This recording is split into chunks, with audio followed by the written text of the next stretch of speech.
Okay, we put a little oil in this area right here, worked it back and forth a little bit. This has got a real strong pull to it. That's the way I like my knives. That way they don't clamp down on your hand if you're using them. Kind of a little trademark around. A lot of people don't like them to be that hard to open, but that's the way I like them. So what we're doing, we're just going back and forth, spreading that brass out inside there to pull the knife together, to hold the liners on, and we're sealing that up.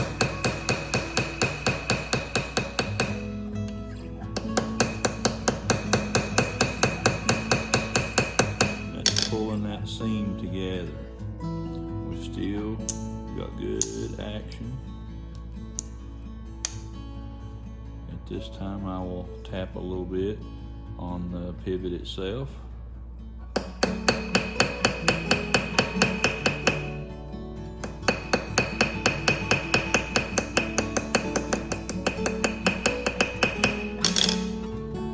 it.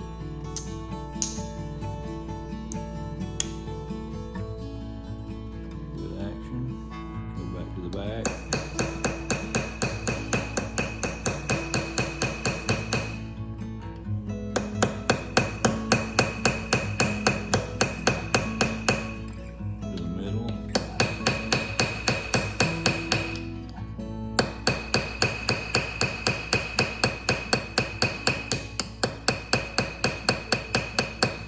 Watch real carefully, because what's happening is this brass pin is expanding inside there, and a lot of times if you're using, especially with wooden handle, you'll get a crack or a split right there where it's thin.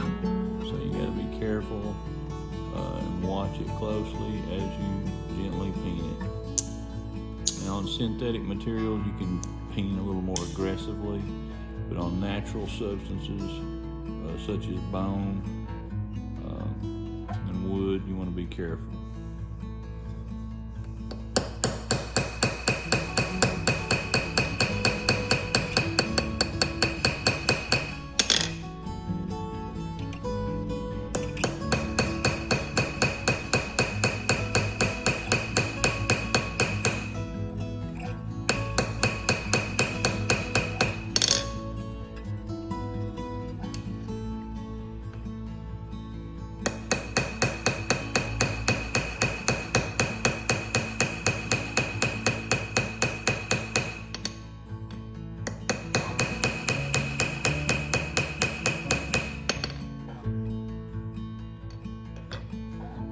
See how we're sealing that up on that end there?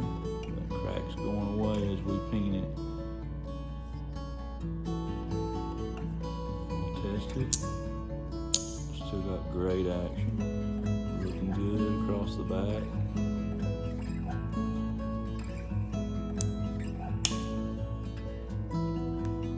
Peen a little bit more on the pivot.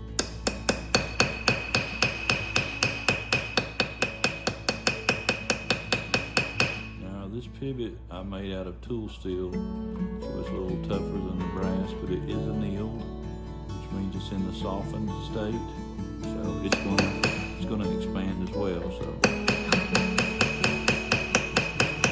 want to be careful with it and not get it too tight. You can tell when it's getting tighter because the pull loosens up on it whenever you get that tighter. Not using a pivot bushing, we actually milled the liners, and the liners are acting as the bushing themselves. So you notice there's no scratch marks right here in this area because our liners are milled out, remember, in this area. Alright, we'll continue to peen.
I'll do is I'll keep peening this till I feel that I'm comfortable with how far it's expanded, and then I will either take a hand file and file the nubs off if I've not got it all the way down, or I'll go over to the sander.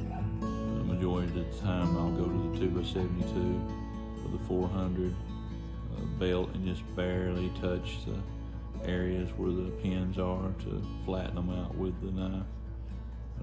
In one of my video series, I will actually show you how I dome these pins with a doming jig, or doming bit that I've made. We do it on jig bone a lot. This is smooth bone, and I like them to be, the pins all to be smooth in these. So, all right, we're getting close, so I'll get back with you here shortly.